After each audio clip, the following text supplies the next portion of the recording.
This is the first time that the 52 Super Series has been in the Southern Hemisphere, here in Cape Town. It's going to be a 6-regatta season. That was Tina's and my idea to bring everybody here, and who would have thought that we have a day like this?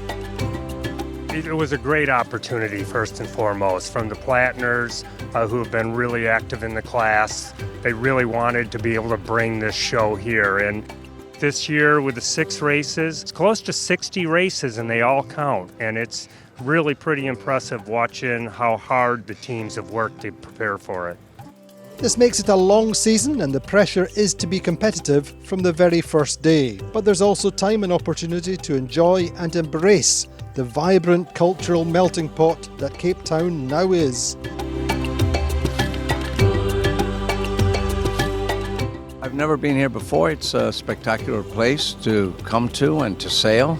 It was a dream for me to come in South Africa for sailing, and we are very happy even if we are not first.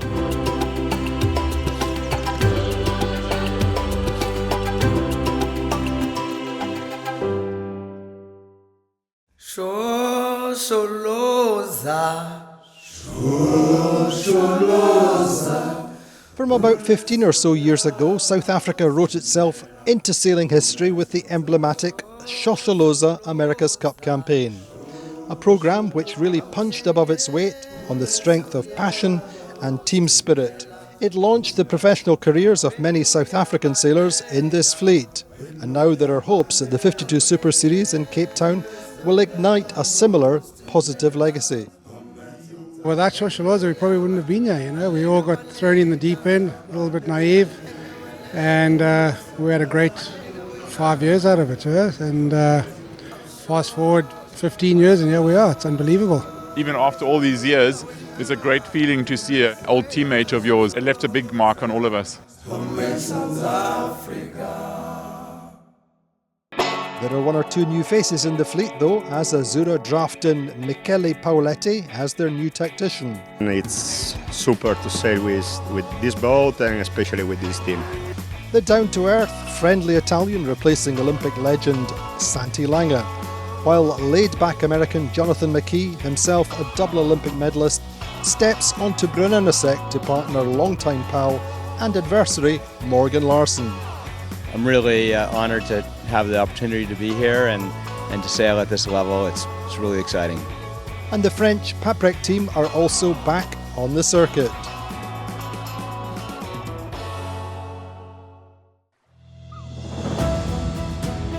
"2020 will usher in new initiatives and continue some existing themes in the circuit's drive for a more sustainable future for us all." Before the regatta started in Cape Town, a group of very enthusiastic youngsters from Mossel Bay's Skipper Foundation, an organisation which seeks to give youngsters an introduction to sailing and to the life skills and possible career options which might be opened by an interest in sailing.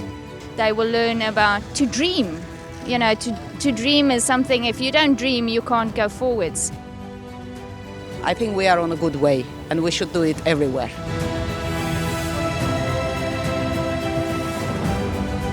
And all of the regatta's unused food has been gathered each afternoon and very quickly redistributed through the local Food Forward organisation, which is the largest and most active food redistribution initiative in South Africa. I'm very happy that everyone, even the team, they found the solution, which is to help the people who need the food. The regatta itself is supported by Odzala discovery camps. The Odzala discovery camps are about conserving the Congo Basin rainforest, which is the second biggest rainforest after the Amazon. So there's a park up there that we currently in the Odzala Kukua National Park. We've got 3 tourist camps there where you can go and hike to see gorillas, you can do wildlife tracking in cars, you can canoeing on the rivers. And it's all about creating sustainable income for the local community so that they don't have to either poach animals in the park or work in the logging concessions, which basically decrease the amount of trees.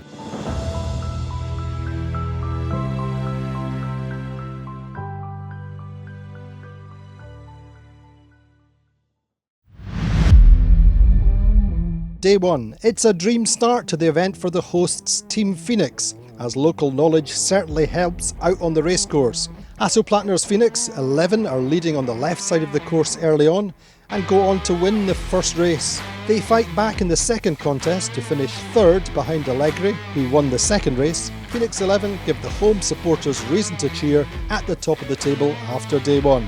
Table Mountain, fog outside. This is perfect sailing. Can't get better.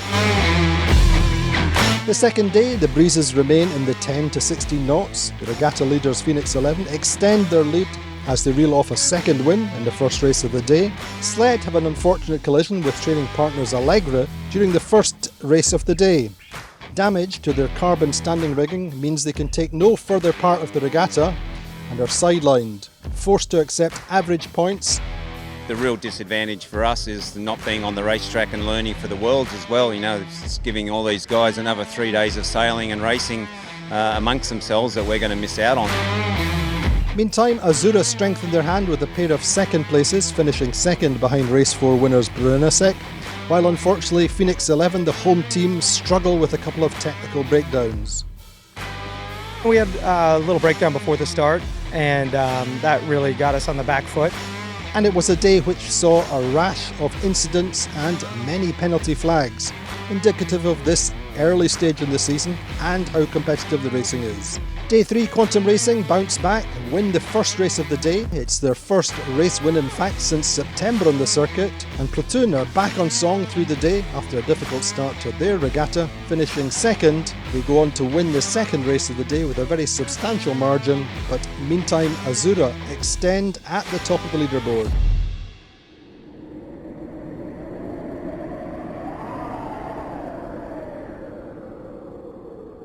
Finally on day 4, the Cape Doctor comes calling. The strongest local southeasterly wind arrives in force, blowing at over 20 knots on the start line and peaking at 28 knots during the one and only race sailed.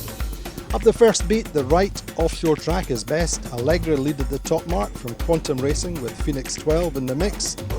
A fast, furious downwind, Platoon below their kite.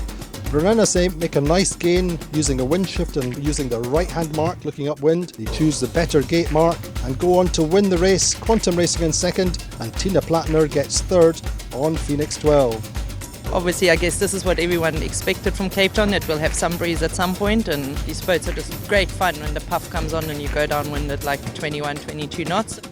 But Azura go into the last day leading by 7 points.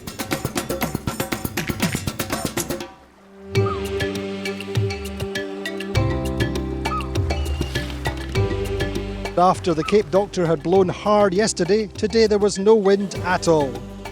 So champions in South Africa are Azura, their first regatta win in over 2 years.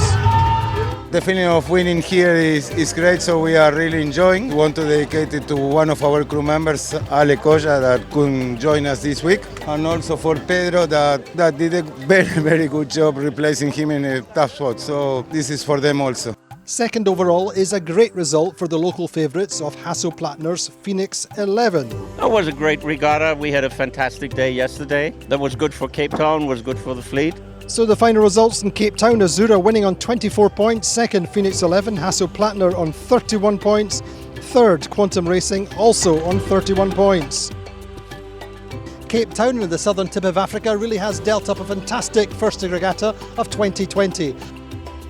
Ashore, it's colourful, lively and super friendly. On the water, great sailing conditions, a real range of different breezes, including the Cape Doctor. It's little wonder then we're coming back for the Rolex TP52 World Championship in 3 weeks.